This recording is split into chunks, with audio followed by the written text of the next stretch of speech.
Good evening, good evening. How you guys doing out there? This Mike Melton back with the From Pain to Purpose podcast, episode 21. And I got a very special guest in the house. I knew this brother for years.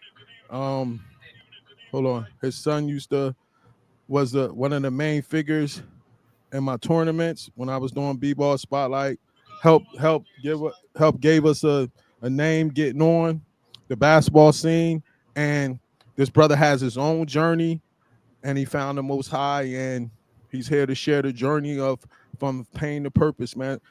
Thank you guys. Welcome my brother Marcus Nowell tonight, man. How you doing, Marcus, brother? Hey Mike, man. I feel like it's family again, man. We back at it in a whole nother way.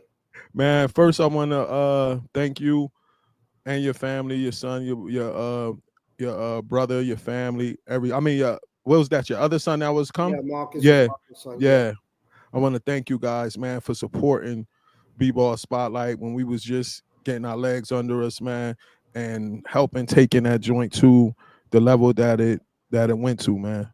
I want to thank you guys for being a part of that and showing the support that y'all showed. I still got the video when he came to the Baby Baller Showcase down at Life Center in Burlington, New Jersey, man. I still be showing that video sometimes. And then when I saw what made me want to do this podcast was when I saw you get baptized and when you joined the church, man, that touched me.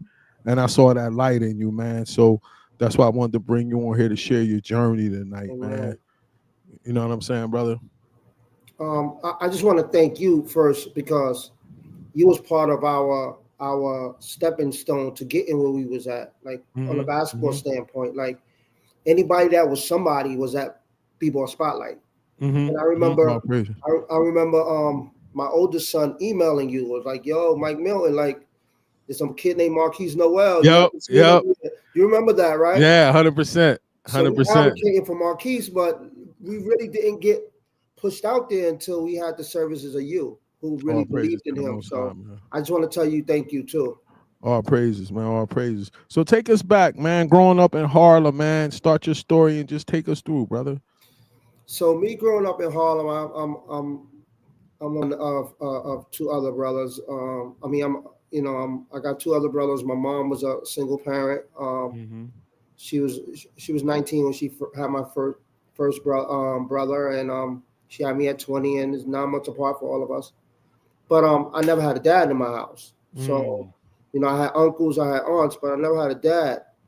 So it's so funny that at 19 I had Marcus. So Mm-hmm. and then after 19 I had Marquise. Mm-hmm. So I had Marquise 5 years later. So during that time, um, I was adamant about being a dad because I didn't have one. Yes, you were. You, Yes, you you, were. you know, I was super adamant about being a dad. That's Mm-hmm. one thing I, Mm-hmm. I, I tell people. Anywhere I go, it's like, yo, being a dad is very important. Like I Mm-hmm. love being a dad. So growing up in Harlem, first I wanted to be a police officer, but then I was like, oh, that's not for me because I'm in the hood. So I'm like, nah, I Mm-hmm. can't be that. So as time went on, I had my kids. I'm growing with my kids, and then Marquise was Marquise was just a kid that everybody overlooked, right? Like even when he was like in kindergarten, I watched him play, and he was shooting the ball, but he was still small. And I'm like, nah, this kid ain't gonna be good. Like he's too small. It's my own child. I'm ridiculing him from the beginning. He doesn't know that. I'm like, nah. So I got teachers calling me like when he's in first grade, like, your son is gonna be really good. I'm like, let me go see this kid, man.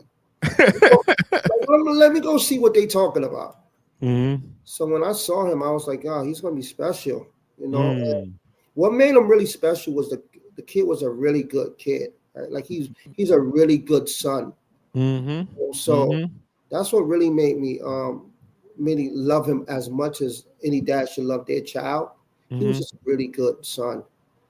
And me growing up in the hood, me being a part of the street culture, getting money, making sure I get money, making sure that I had the latest cars, clothes, um, and I carried that being a father in this life with trying to promote Keith, but still Mm-hmm. had that swag. Like, nah, we from Harlem. We not letting nothing go by us. We going Mm. to the door, and it comes with its pros and cons. And as we continue talking about it, I'm it's things that Marquise lost a lot of scholarships because of our personality.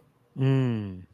Like I had a university that literally went to his game in high school and told me like, "Yo, you got 300 people in the audience with y'all. Like, why?" Mm. I'm like, "Why not?" We're not bringing 300 onto. We bring people with cuts on their face, people that's in the hood, people that's counting money at the concession stands, or bricks of Mm. money, and Mm. so they were seeing that. They was like, "Yo, Noel's bring a gang." I'm like, "No, we're not bringing gang. We're bringing family." But it Mm. didn't look like that. As I look back at it, it didn't look like that. It looked Mm. like a gang. So that was part of my journey. I mean, I done. I'm not proud of the things I did Mm. through the process of trying to get Marquise where he was at. Mm. I did a lot of things that was at the time was right for our purpose of getting where we was at. Mm. So Indeed, indeed. I remember being in b-ball spotlight, and it was a couple fathers that was real intense, real with and even to the fact like approached me about different things in terms of getting exposure and things in that nature. But I was already used to it because mhm, I wrote for Metro Hoops for years. mhm. You get what I'm saying? Yeah. So I was already used to like fathers approaching me and talking to me, and sometimes feeling some kind of way if they felt like they wasn't getting a pub that they were supposed to get, or felt like somebody was ranked higher or got more, what's Mhm, the name, you mhm, know what I mean? I didn't take none of that personal, but I knew you was focused on him having to be where he needed to get at. You get what I'm mhm. saying? And do you think during that time you was living vicariously through him? Yes and no, Okay. because I was because I wanted him to get everything I didn't have. Okay. So yes, so that's why I was living through him. But no, because the fact that Marquise was, wow, Lord, thank you. Marquise was better than me at that young age, at Mm. that moment of my life. Mhm. He was a better individual. Mm. So every quality that he had at that very young age, I was just trying to develop those qualities. Wow. Wow, So that's deep, bro. That's yeah, deep. and that's why God's purpose in my life, it gives you kind of clarity of who you was to Yes, it oppose it, does. right? So to oppose of who you are Uh, now. yeah, So I see it. I talk about it within myself. I know who yeah, I was. I see the old pictures and all that yeah, kind of stuff, and I could see the demon on me. You know what I yes, mean? Like I could see it then. So yes. I understand that. So how did you keep him, being that you was around him and you had this kind of lifestyle going on? How did you keep him so humbled and so structured into what he was doing, and he didn't like take on those kind of traits and want to dabble and follow that kind of lifestyle also? Because I always gave him that mindset that he didn't do anything yet, Mm. and he still has that mindset. Like, you didn't do anything yet, bro. All right, you had a 35-point game, but you missed two free throws. Mm. So my expectations with him was always, yo, you're not doing as much as you should be doing. And that what we call, me and his brother called it, we're still lighting the fire under you. Right. Mm. And we do that every time we get a chance to light a fire. Even at Marquise at 25 now, I'm still lighting the fire. But this time I'm Mm. lighting the fire with Christ. I'm not lighting the fire Mm. to burn him internally. I'm not lighting the fire to motivate him to want to be better. Now I'm just lighting a fire where I'm trying to give him that understanding of where I've been and where I'm at now. But Mhm. through in my past life, I was living like, nah, bro, you ain't do nothing yet. And I was doing Mm. that in the streets, and I was doing that to him. And and had that same mindset. Like that's not what it is. I give you a quick story. Like Mm-hmm. I had an argument in Gaucho's gym with a coach Mm-hmm. because the coach was walking around with a few new players, and they was like all Caucasian players, and they was like, Mm-hmm. oh, we promoting Gauchos or whatever, and Marquise was shooting from half court, at a very young age, probably like Mm-hmm. 8, 9, Mm-hmm. so the coach was like, yo, you see this kid right there, we trained him. I automatically got on my antennas like, no, yeah, I did not. Don't do. Mm. So as I'm talking to him, I'm turning the keys, watching him play. The coach swings on me. Whoa. Yeah, the coach swings on me. So me and him start fighting. Boom, boom. We fighting. Coach runs upstairs, talk to the director at the time. I grab the bottle. I throws the bottle out the garbage upstairs. They're like, yo, you got to come back down. You just snuffed me in front of my child. We got to Mm. get it on. Mm-hmm. So we got it on. After that, me and Keith leaves. Next week, we in MIT. Mm-hmm. MIT, we in Maryland. I see the coach come through the entrance. I grabbed the mop stick from the door. I'm trying to bash this coach head off. Mm-hmm. 300, 400 parents looking at me. Mm-hmm. They looking at Marquise like, yo, your dad is wilding. So I get in the car, right? Keep in mind, we didn't leave. We still got a game at 4:15. This is I 2:45. know how it is at MIT. I remember Yeah, MIT. you remember? We're not leaving. You play at 4:15. So one of his coaches from New York was like, yo, can I talk to you, Mark? Can I talk to you? So me and him rapped outside. He was like, yo, listen, I already told him it's no beef. When y'all out here, y'all represent New York. Mm-hmm. But this is Maryland, so we don't want y'all fighting. Y'all could wait till y'all get back to the city. Mm-hmm. Keep in mind that whole tournament, we went through that, but Marquise got MVP and took the championship that weekend. Mm-hmm. So it's like we went through so much trial that weekend, but we also had a blessing, which he took MVP. So, but Mike, when I say I look back at it, Mike, my voyage wasn't for the faint of heart. Mm. If I was to look back at it, Mike, I don't even think I have the endurance to do that again. That's how hard it was. Yeah, I know. I remember, like, I just used to see you like at the tournament nationals. I'm like, this dude just don't. He just serious. He'll never smiling. Like he ain't got nothing, like it's a straight business trip all the time. You know what I mean? And but what I learned, like something you talked about that I learned on that journey was the importance of fathers being involved. Yes. You get what Yes. I'm saying? So Yes. like seeing that and seeing all you guys there, it was like, yo, this what it is. You know what I'm saying? Like this is the flow. You know what I mean? And just like the strength that y'all brought, like New York showed me mad love. All of the teams, Gauchos, New Heights, like Riverside, like that was my flow. I had Jersey, but New York used to come down deep. You know what I mean? And the love was there. When it was time for him to go to high school, I noticed that you had went outside the city to schools. You even went out to like Kentucky or something. Like, what was the mindset of not wanting him to play at NYC and like going out there to all of those schools and stuff? Well, I felt like New York didn't respect New York players, right? I didn't think that they respected New York players. I think they didn't respect me as a dad, right? Like I love my son. I'm not gonna let nobody try to mingle in our relationship, right? I don't need a handler. I'm the handler. So there was a lot of handlers in New York. I'm like, no, y'all not handling this project. I got this. So I'm like, okay, at 12, I remember Roderick Rhodes came down and was like, yo, I'm about to start a school in Kentucky. Yo, we need ball players. And I'm like, okay, I got my oldest son. My oldest son, he was a little into ball, but he wasn't a ball player. He was a recreation player. So he was like, I'll go down there with Marquise because my oldest son was having issues in high school anyway. So he went down there with Keith.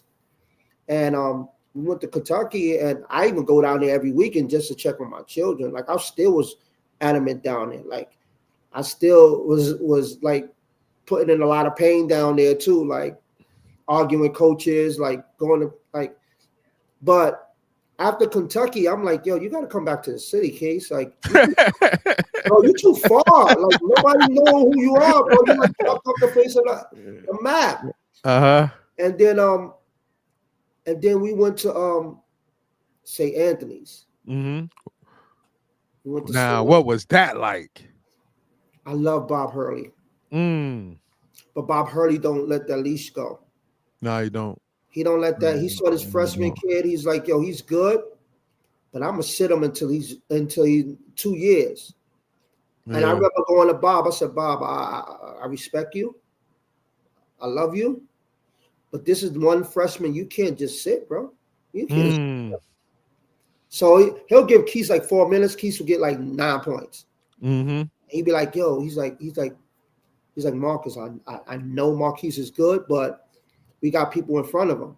I said, I get that. Y'all got Jagan Mosley. I know who y'all got in front of him. But y'all can't sit that freshman kid down, yo. Y'all, I'm not saying it because he's my son. I'm saying it because I see talent. So I was like, you know what? We out of here. We're not doing this. So I knew the coach at Bishop Loughlin, who was Ed Gonzalez. He was like, yo, I'll give Marquise the ball. Let him do whatever. Like, yo, that's simple math to me. 1 and 1 is 2. Now, during these times from middle school to high school, you going at it with different coaches, anything like that.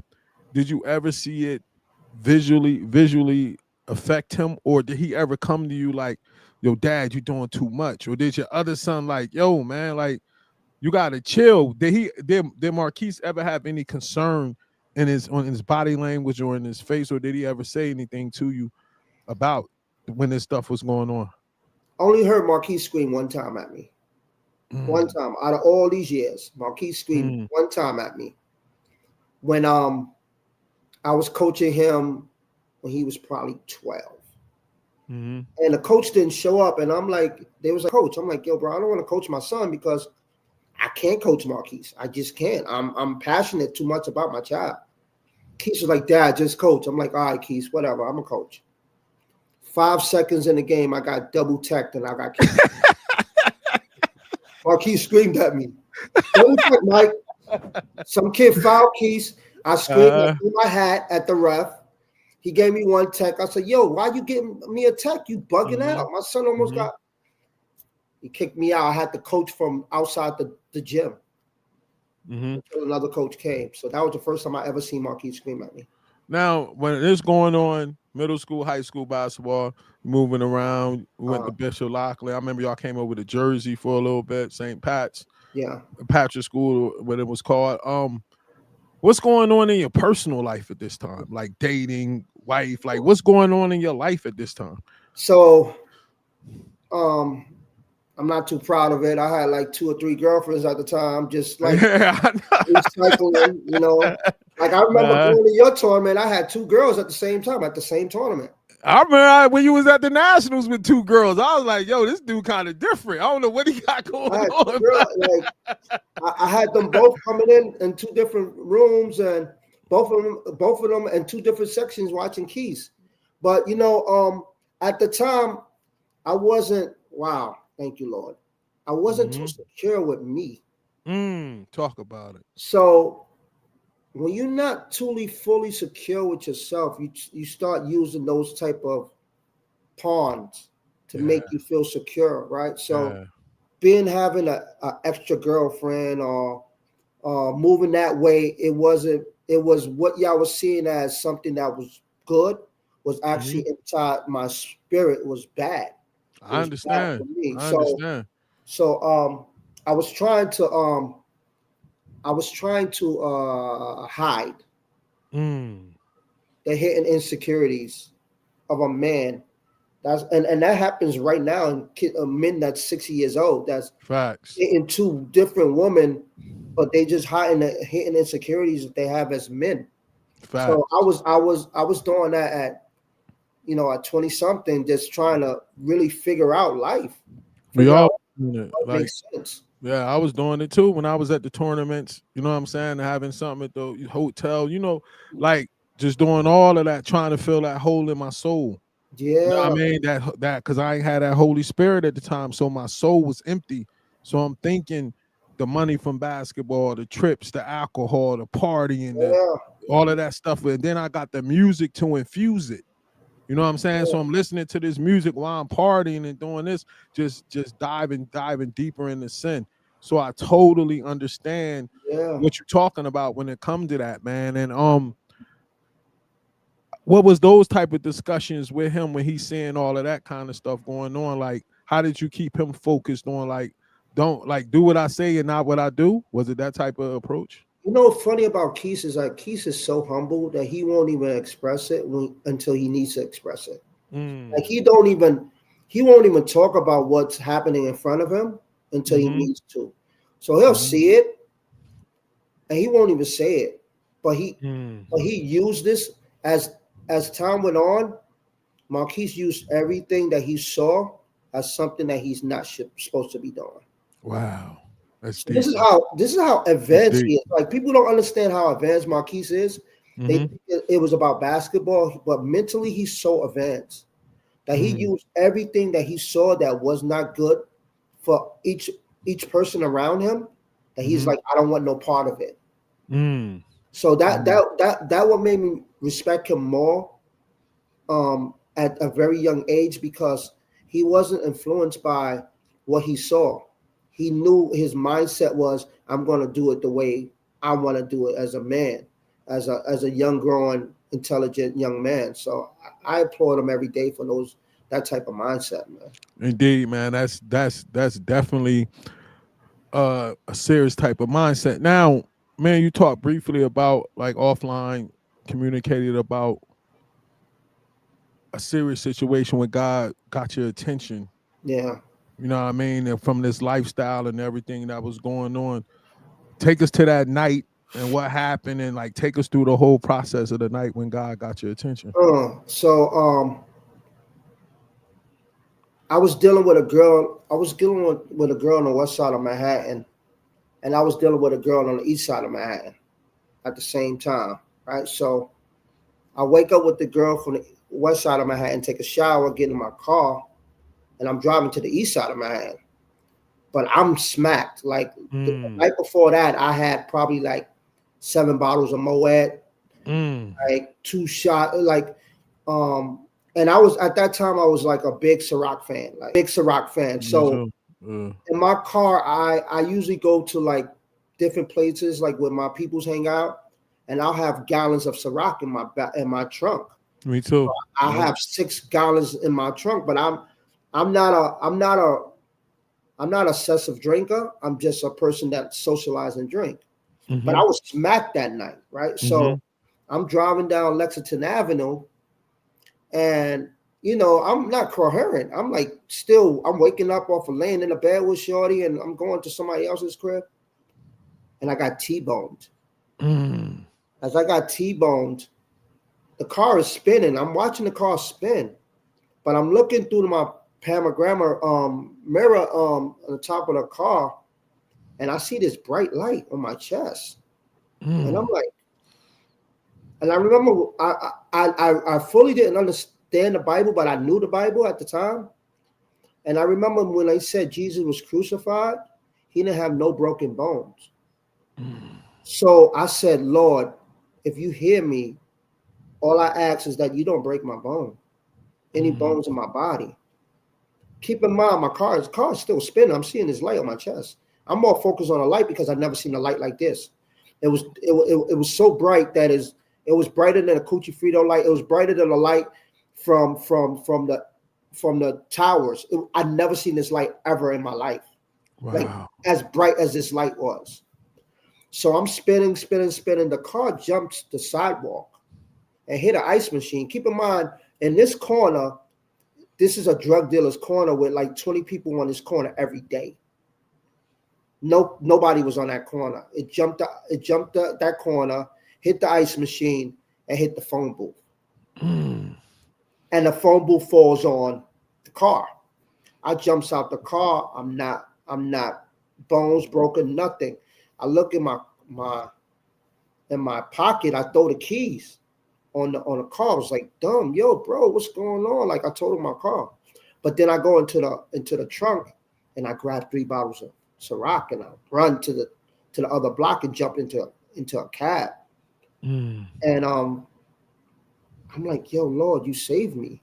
You saved me. But even though he saved me, I didn't believe him, who it was. Wow. I still continue to act in that same manner for a continuous time of my life. I've been there, brother. So, I've been there.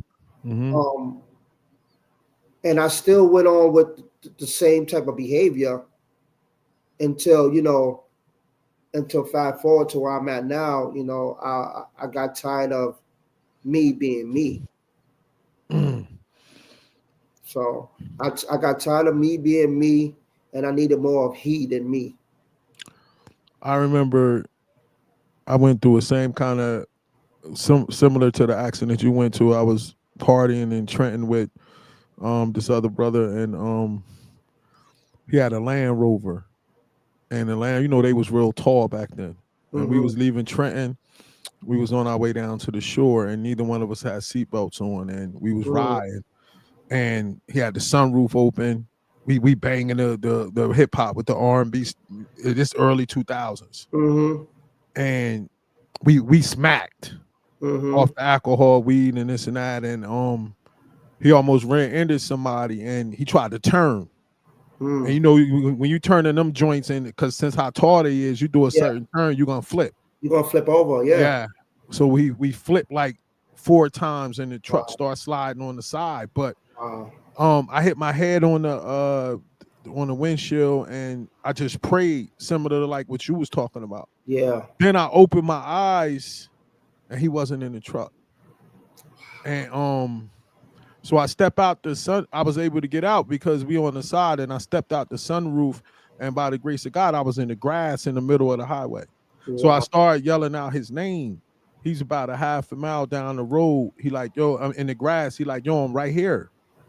Now this where it gets where the sickness comes in at.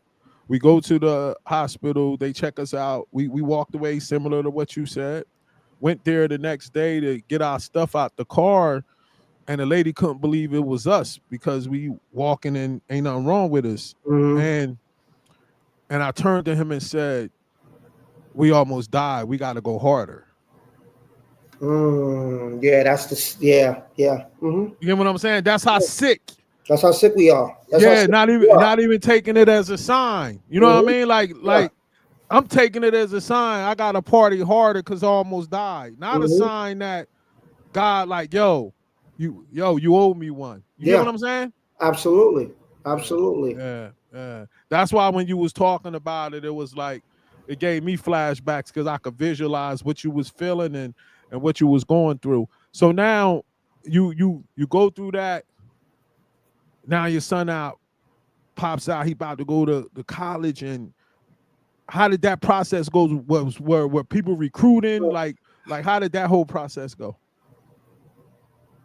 Mike, we have 14 offers in junior year. When we got to our senior year, we had 0. What happened? He went to St. Pat's. He got injured. A tough situation at St. Pat's. Yeah. I remember that. Yeah, very tough situation at St. Pat's, from personnel to just behavior. It just wasn't a good fit for Marquise. At all. Yeah, right? At all. But this was one of the decisions that we made that was guided from somebody else instead of the actual unity of the family. Okay. Right? It wasn't guided from me. Usually I make right decisions. This wasn't my decision. And it cost us, right? But it didn't cost us because this is what divine intervention was supposed to happen, right? I trust the Lord with every decision that was made in our life, right? So he had 0 offers. We knew one of the assistant coaches from Harlem, his name Alfred Jordan. He was like, yo, I'm at Little Rock. We gonna give you the ball. So Marquise went to Little Rock. He showed out. Did he?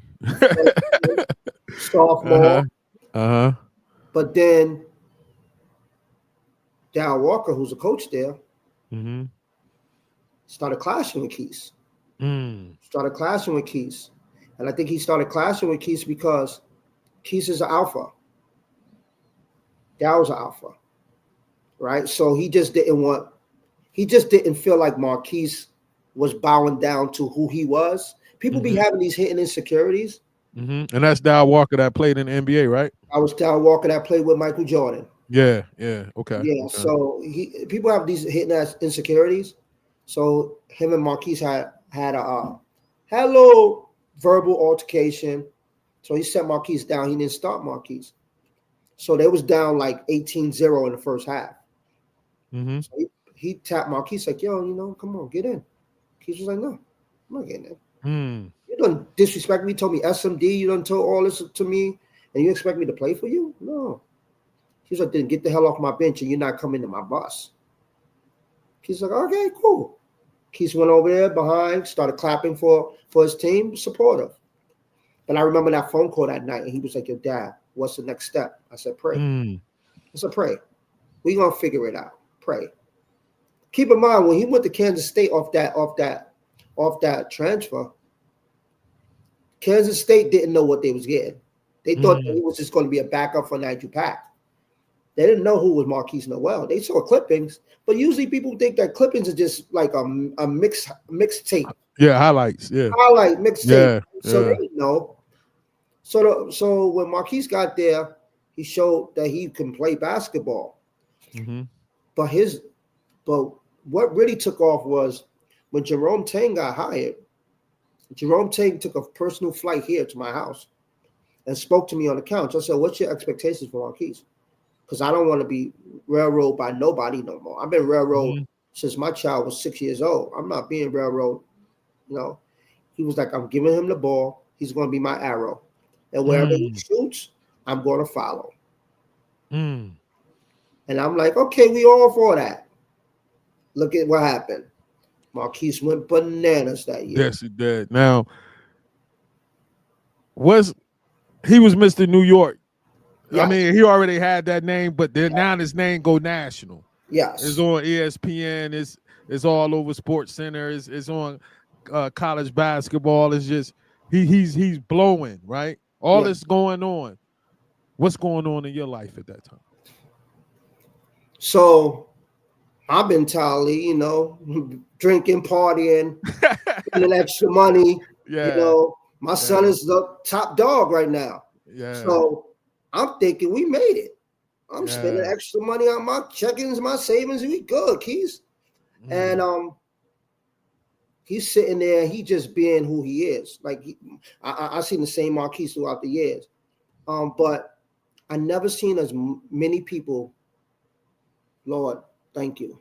I never seen as many people that prayed for us to fail was clapping in Madison Square Garden that day. Wow. I never seen that amount of people that do that. I'm going to tell you one of my proudest moments as a basketball spotlight owner when I saw him and Hogarth play. Yes. You got to imagine how I was feeling. Of course. Of course. Because those are boys. You know what I mean? Like watching that on TV, and they was both like going hot at the time. You get what I'm saying? Yeah. Going at it and looking at it, and I remember talking about it writing about it on my Facebook thing. Like, it's crazy how they play the same that they played when they was young, but they playing on this stage. And you get what I'm saying? And when he did the thing with the fake timeout thing, and oh, that was crazy. Yeah. I mean, not the fake timeout, when he looked at the coach and act like he was talking to the coach and threw the lob. Yeah, things. How was that tournament run, and what was going on through your minds, like when he made that tournament run? Yo, we didn't sleep for 48 hours. Like, we literally got so many phone calls. I had to turn my phone off because people was calling me all night, all day. Like I had celebrities calling my phone. I had Spike Lee calling me. I had Cameron calling me. Jadakiss calling me. I had Cameron wearing Keith's jersey at the game. You know what I mean? Like these are people that I knew outside of basketball, but was calling me because they wanted to be a part of my son's basketball. So I was really like, as a father, I was in awe, but as a father, I was scared. Talk about it. Because I did not know. I didn't know about the fame. I know that we wanted it, but I didn't know that we wanted it this way. And then when we had it this way, it was kind of scary this way. Because I didn't know what the expectations was for people now. Whoa. What did y'all want out of it? What did y'all want out of me? What did y'all? Why are y'all so close? Why are y'all getting so close? The times that I wanted you close, you wasn't close. So it was kind of nerve-wracking for me because I felt like the enemy was attacking so many different angles, but the enemy was coming as a friend. Wow. So it was really scary. Marquise was all calm and cool, calm and collective. But I was having people like, oh, I give you 10K. I give you 10K to do this. I want you to wear this uniform. Wear this outfit. I give you this to wear this outfit. Like, I want you to post up, come me in front of Madison Square Garden. Like, it was just so bad, right? But that would tell us about our family. Like, we not stirred up by that. Like, we're not coming from a broke family. Like, we're not broke. So what y'all offering, we not taking. You know what I mean? So and that been since he was young. Like, we're not taking it. What y'all offering? So it was a scary part of my life where thinking back at it, we enjoyed the highs, but I was more worried about it. I was more worried about I'd rather took the lows. Not saying I wouldn't have took the success that he had, but the highs was too high at that moment because I just didn't know what was the plan, what was the motive. Now all this going on, he's on these college campuses, he's doing this thing, popularity through the roof. You partying, but part of you gotta stay focused. How did you keep him out of the mess? Because mess happens on campuses with girls and chicks trying to target him and DM him because they see that he might have some potential money thing. Even though you had your life going on, how did you still keep him focused on keeping the vultures away? I almost got arrested on a campus, on his campus. Almost got arrested because I'm coming down there for like Marquise graduation, Marquise graduation, 3 last games. So I got on the K-State everything on. We walking around campus. So as soon as he touched a place, crowd's going crazy. Like, oh, that's Marquise Nowell. So I'm walking in with him, but I play his bodyguard. Like, they don't know I'm his father. I don't look like his father. I look like one of his friends. So some girl came out, right? She was like half naked. She came out. She's like, Marquise, I love you. Marquise, you ready? Do you want to do some coke? Yo, Mike, I'm glad I got God in my life, bro. Because I swear the things I wanted to say to her and the things that I wanted to do to her, I flipped out and I lost my brain. Because I said, don't you ever in your life ask my son that. Like, I was really ready to choke her. Like, literally ready to choke her. And my son was like, yo, what's wrong with you? Like, don't ever ask me that. Like, are you bugging? You crazy? You bugged out? Like, I'm an athlete. I don't even know what you're talking about. But she was like, oh, I just love you so much. I just thought that you wanted to just party. This is how he was like, I don't party. I don't party. You see my dad right here. She's like, that's your dad. Yeah, my dad, I don't party. Marquise does not party. He don't drink. He don't do nothing. That kid is a straight kid that he reminded me of Kobe Bryant. Like anybody that look at Kobe Bryant, his mentality, Marquise studies the game of basketball. He doesn't do nothing but study the games of basketball. That's it. That's it. Now you had a college success, everything's going on. He had some hype after the season over, going in. Then it's time to like prepare for drafts and stuff like that. And what's going through your mind, and who reaching out to y'all? Did some of the people fade away? Like what's going on during that time? During that time, like your highs and your lows come, right? Like so the highest moment was him being Michigan State. And then it started trickling down, even though he played well, FDU, he had 32 and 12, you lost. So now your reality is you lost. Now we're preparing for the draft. He went to every one, like probably like 24 teams to try out for. A lot of them loved him. But it wasn't a guarantee. Right? It wasn't like, okay, we're taking you, Marquise. Right? So and then when we had the draft party, we invite all the family and friends and all that. And the moment we said, we don't care what happens, right? Like my son graduated from college. My son fought the good fight. Whatever right now happening is a bonus. Like, so he decided to away with Toronto. I thought that was a good fit for him, right? At the time. But now we're digging into a whole nother area of life where now is money, popularity, different type of mindset. But a lot of times, and now he's baptized now. So he's baptized, he's walking with Christ now, right? Like, so his last year of Kansas State, when he went on that magical run, he just been baptized. He walked on Christ. He's doing a 21-day fast. He's doing all of this. So when he goes into Toronto, he goes into Toronto with a gun ho on fire for Christ mentality. And he's walking into a whole black hole. His lifestyle is different from him. So he's calling home every day like, yo, Dad, look what's happening. Marquise calls me every day, all day, till this day. Dad, this is what's happening. I don't like this. This player's doing this. I'm seeing this. I'm going this. You'd be surprised. Like, I really don't like to talk on air, but there's a lot of things that's happening in front of my child. Yeah. Right? That he was not happy with. Because the mindset of the NBA when you're at an 8-year-old kid is different from the mindset when you're a 20-something-year-old kid walking into the NBA. And now you're seeing that this is not NBA.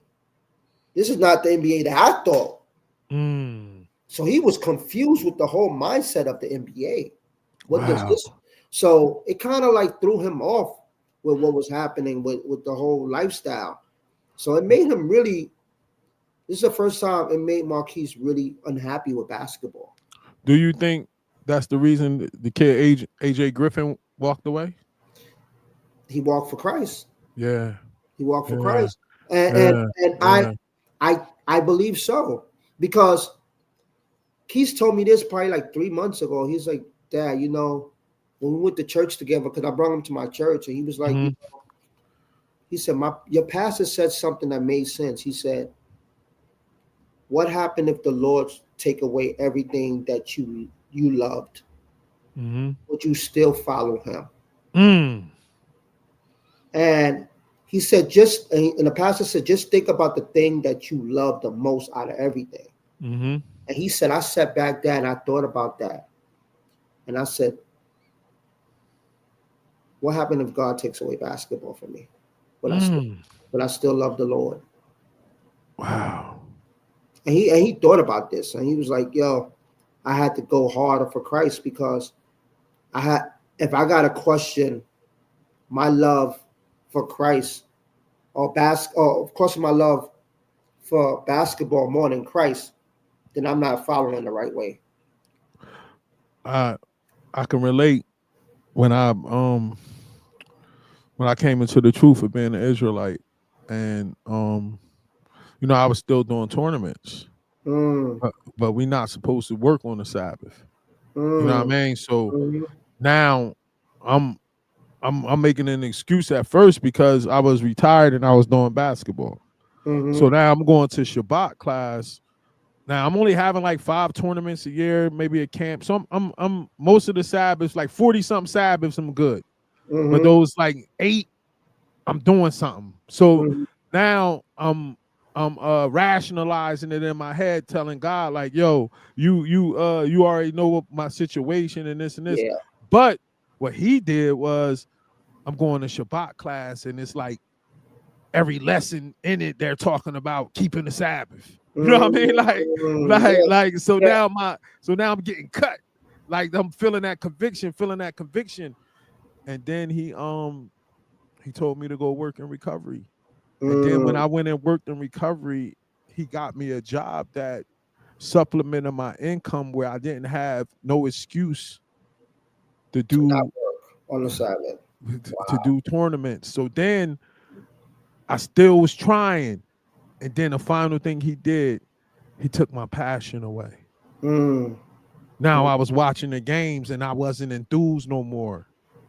You know what I mean? Like I yeah. wasn't really into it no more. It wasn't now my passion was God and recovery. You know what I mean? Mm, So it wasn't like, and I always said if I ever got to the point to where I was doing it just for money, then I wouldn't do it no more. And he took that away. And then once I stopped totally and started doing the Shabbat every week, and now when I witness the people, I don't gotta feel like I still had something hidden in the back. You know what I yeah. mean? Because I Yeah. wasn't fully doing it. Now I'm all the way in to doing it. And it was the best decision I made. But Man. people thought I was crazy. They would. Yeah, when I walked away from They would. B-Ball Spotlight. But until they get that feeling that when he touches you and tell you this what you want to do, until they get that feeling of that Holy Spirit, I can't expect them to understand what I understand because I they go just through it not every gonna day. understand. I go through Yeah. it every day, bro. I go through it every day. The one thing that they tell me is like, yo, is this a phase? Mm, Yo, yo, bro, like you ain't gonna be able to be sober. Like, yo, you love mm, champagne. You mm, you love the party, mm-hmm, mm-hmm, right? But so this is what I do. I still have the same friends. I still mm, have the same friends, but I also go to church. I also have a men's group. But I'm trying to get them to understand that it's so much power with following Christ mm-hmm, that I'm showing you this that I can still be productive. I can still hang out with y'all. I don't have to dim and dab with what y'all doing, but everything I speak to y'all is about Christ. So I'm mm, actually planting a seed without them even knowing. Like I'm around y'all, yeah, I'm still dressing the same. I still got my fitteds, my chain, my jewelry, my watches. I still got all that. But I'm talking about Christ. Yo, brother, mm. yo, you should minimize doing that, bro. Like that doesn't look good on you. Look at me, like your skin looking bad because your alcohol intake. So What was the moment that you made the switch? Because you just talked about being in college. He graduated in college. You was still partying and this and this. What was the moment where you made the switch, found your church? Like, take me through that process. so um my mom passed. Mm, So when my mom passed, um, first of all, it was her time to leave this earth. mm-hmm, Right? It was just her time, right? Like mm-hmm, um we all make excuses for someone, a family member passed away, like, oh, she was sick. No, technically it was her time. We mm-hmm, have a birth date, we have a death date. That was her death mm-hmm, date. So, and that hit me hard, but it didn't give me the reality, right? The reality was my mom passed away, but I wasn't able to process it. I didn't cry her wake. I cried that first day she died, but I didn't process it. But I remember my mom kept telling me, Marcus, you always driving while you drinking. I need you to stop doing that. mm, And every time I used to hear her in my in my spirit, like, yo, stop doing that, Marcus. Like, you're gonna really hurt yourself or hurt somebody by doing that. And I remember when my mom died, and she died in January, and I made a broken U-turn, and I had 2 bottles of Moët in my car, but I had in my dash I had a cup of Douce. I made a broken U-turn. I do this broken U-turn every day. Mm-hmm. I did the broken U-turn. Undercover cops come, pull me over. Keep in mind, I got a cherry red Benz, tinted windows. They pull me over. It was like, yo, keep in mind, I'm smacked. I'm smacked because I'm about to go to a girl's house. I'm smacked. I got the 2 bottles. I got the Douce. They was like, what's in your cup? I've been arrested. I'm still feeling myself. I'm like so much disconnected from the spirit that I'm just thinking about the world. So he's like, what's in your cup? I said, yo, it's Douce. You want to try some? Come out the car. Yo, you come out the car. So they was like, you want to do sobriety? I don't even remember it, Mike, because I went to Central Booking. I got arrested on a Tuesday. I went to Central Booking on a Thursday, and that's when I realized I was in jail. I didn't realize through that process. You was in blackout for that whole process? 2 days. I didn't even know. Wow. So when I went, they called my name in the receipt before to see the judge. When I looked around, I'm like, yo, where I'm at, bro? They was like, yo, bro, you in jail. I said, nah, not me. Keep in mind, I had a $300 sweater on. I got these new sneakers. I didn't even know where I was at. I'm laying on a bench. I don't even know where I'm at. I see my lawyer. They was like, yo, keep in mind, I got a great job. And my job requires me to drive. So they was like, yo, your license is suspended. So we can't even let you drive no more, right? Like, this is what the court told me. So I'm like, listen, just let me go home. Like, I just need to go home. Like, what I got to pay, I'll pay. I need to go home. So they released me. But when they released me, they told me I can't drive no more. So I'm at work, and I'm like, damn, I'll be productive because my job has required me, I work education. My job has required me to take kids home, do all types of stuff. So I'm like, okay, I can't drive. I can't drink. So you know what? Let me call out to Christ. Let me call out to Christ. I need Christ now because my mom is not here. My coping mechanism I can't use no more, which is the alcohol. My car I can't use, so I'm not mobile enough now because I don't have a way of getting anywhere. But I know with Christ I'm gonna get everywhere. And he cornered you. He cornered me. He cornered you. He cornered me. Yeah. So when I got with Christ, and I had to go to all these meetings and all this stuff because you got to go through all these DMVs to get your license back. And after 90 days, they gave me my license back. I remember my nephew telling me, he's like, once you get your license back, bro, you're going to drink. I bet you. And that still stays in my heart because I need to prove to him that regardless, let me spin that back around first. After I got arrested, I continued to drink. I continued to drink. And I went to a party and I got so smacked that when I laid in my bed, I thought I was going to die. I've been there. Smacked. I got so lit. I remember champagne crazy. I went champagne crazy. I laid in my bed and I'm like, Lord, if you remove whatever this pain, because I had this pain in my stomach I never felt. I said, Lord, if you remove this pain out of my stomach, I promise to you.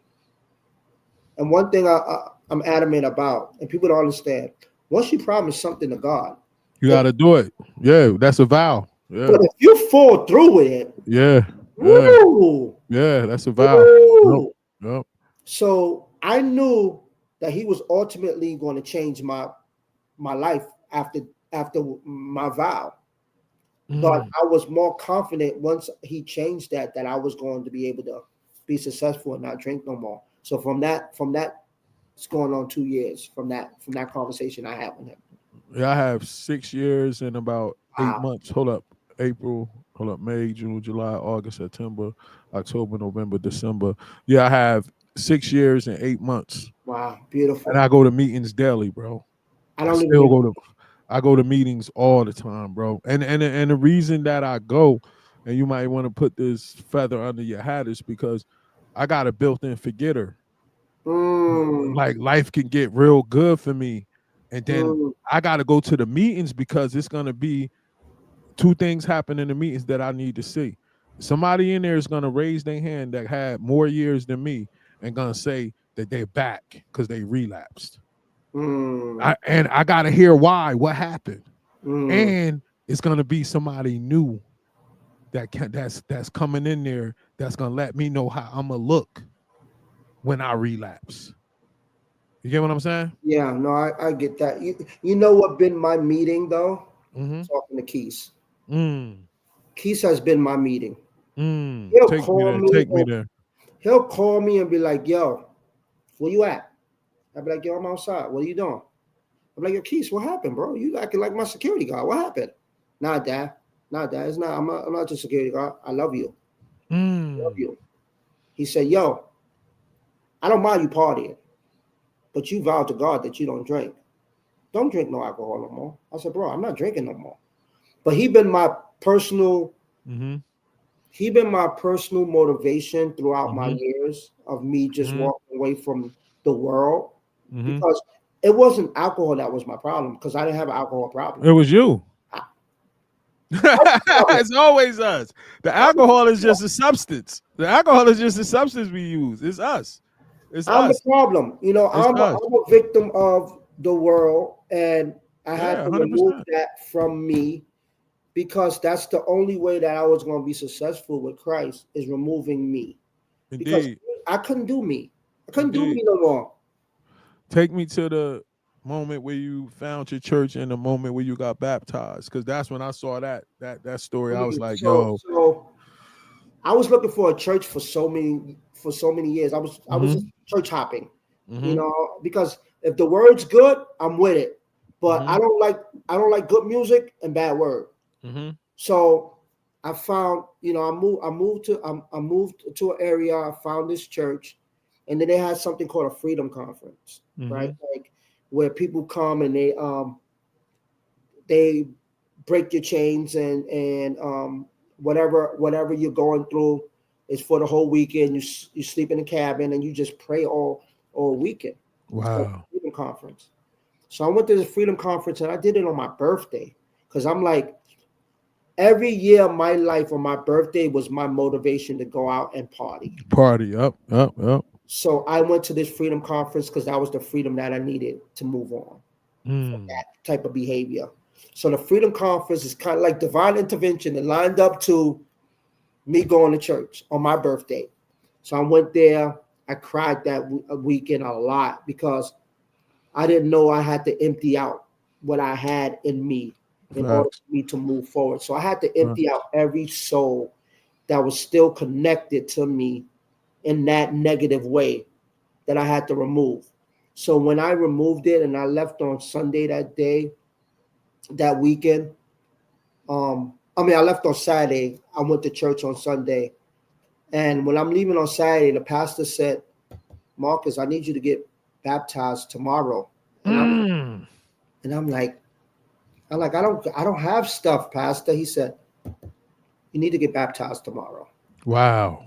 So I go home and I'm going through it, because I'm like, "Lord, I can't get baptized." But he's pulling on my heart like, "No, you Mm-hmm. have to. No, you can't. Mm. You got money in your pocket.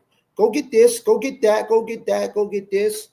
But I didn't have to, because I had everything here. But my mindset, which what we are, an idle mind is a devil's playground. All facts. Mindset was based on what I didn't have when I already had it, because I had Christ. So I already found everything.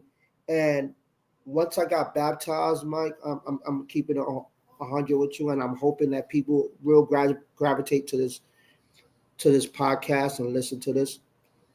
once I got baptized, every piece of skin that was old from my body was drowned in that water. And when Mm. I came out that water, I came out with a brand new skin. Mm. Did you feel like you was floating? I felt like what Jesus did when he got baptized. He had the dove that came off his shoulders. Mm-hmm. I Mm-hmm. felt so much different than anything I ever imagined. Like Mm-hmm. it made me want to just run out the church and just scream because I never felt this feeling, and it was a fire that I never imagined that would happen. Like I never experienced that. Got an interesting question to ask you as we come towards the end. Um, they say oftentimes that like the Most High protect us from ourselves, right? Hmm. Do you feel that since your son came before NIL and he ain't jump into like get drafted higher and had a like NBA career, do you think that? But both of you guys are living for Christ now. Do you think if he would have came later during NIL and then jumped into the NBA and like dove into it, do you think that y'all would have came out and went to Christ?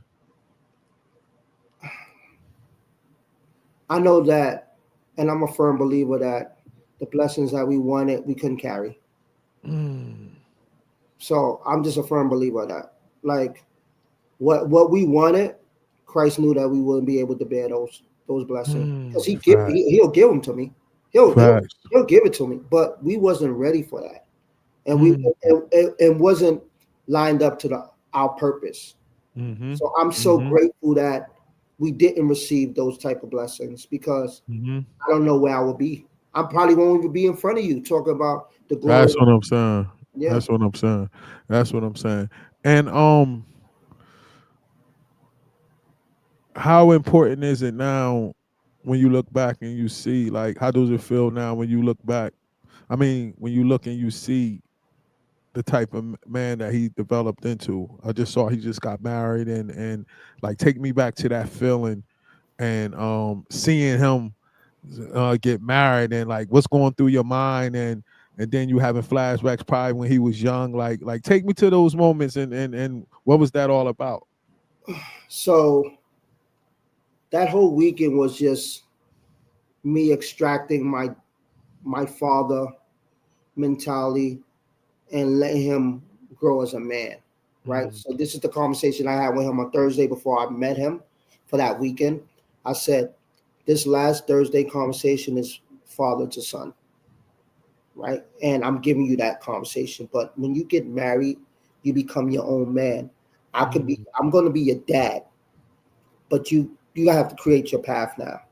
mm, Right. So during the times with the wedding, I helped write his vows with him because mm, he needed me to see if it made sense. How does it articulate correctly for what he needs in his life or what so have you? So me and him just sat down and we just brainstorm about life that's and dope. That's dope.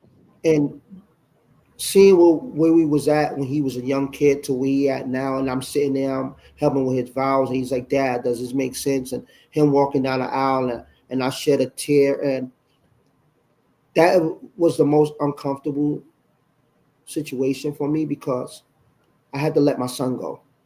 Mm. You know, I had to let my son go because the Bible says that when men got the husband got Cleave to yeah, leave his father and mother and cleave to his wife. Yeah. so that was something that I was adamant about when he had a wife. I said, "Yo, the Bible states it. The word Mm, states it. So mm, this is what you have to do."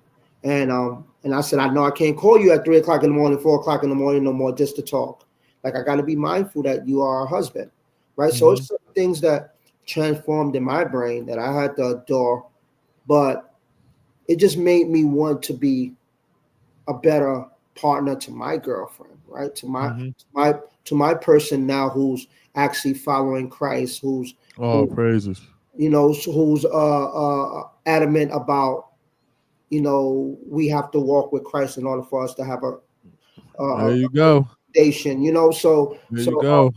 I don't dip and dab no more. I'm not with the Oh, there you go, brother. so Yeah. I'm not doing none of that. So I one thing I'm gonna leave with you, this with Mike, is that I don't know where I would have been without Christ, but I Mm, know where I'm going now with Him. indeed, indeed. And a part of the shot I'm gonna have for you, brother, is like because you 2 years, you still early in the sobriety thing. Be cautious of people, places, and things. And one thing I'm definitely gonna tell you, what I was told before, because you said you still like to go out and hang out and stuff like that. If you keep going to the barbershop, one You'll day get- you're gonna ask for a haircut. Yeah, You get what yeah, I'm saying? yeah, absolutely, Keep going to the barbershop, you're gonna ask for a haircut, bro. absolutely. You get what I'm saying? So like me, I don't I don't because I know how cunning, baffling, and powerful alcohol is. Mm, I don't mess with it. I I, want to be I don't around. be around it. If I go in a restaurant and I sit down and eat, and my wife will tell you this, if I don't order a soda, say like I want an iced tea or lemonade or pink lemonade, I tell the waitress I'm in recovery because I don't want nobody doing me a favor, putting the bartender putting something in there for me. You get what I'm saying? Oh, of course. I'm allergic to alcohol. Mm-hmm. You get what I'm saying? I Oh, let them absolutely. know because I seen people that I never forget this story, and I promise this is it. But I remember going to a meeting in like PA somewhere deep in PA, and I saw this guy that was like in his 70s, late 60s, early 70s, and he had 25 years, and he was crying, man. And he said he picked up a drink, and now he can't get 60 days. He said he lost the desire to be sober. And he said when he picked up the drink and he took the drink, he felt the spirit of God leave his body. Mm, And he said, now I've been searching for God and I can't find him, and I feel like blowing my brains out. mm. Now, so I say to myself, what if I pick up a drink and I lose the desire to be sober? Yeah, but you're So you fine. get what I'm saying? So how blessed we are, Yeah, I amen. don't I don't roll the dice with it, bro. Like I can't, No, I nah, agree. I agree. nah. So that's why I wanted to leave you with, man. Give my love to your son, bro. Like y'all was spotlight to the heart, man. And I'm so proud of you, brother. I'm so proud of your Mike. journey, man. Thank you. Thanks for coming on, sharing your story, brother. Absolutely, Mike. Peace out. Indeed, brother. Indeed, man. Indeed. That was Marcus Nowell tonight, man. And what a great story. And next week, tune in. I got another special guest coming on from Pain to Purpose podcast. This is Mike. Enjoy the rest of your life. Shalom.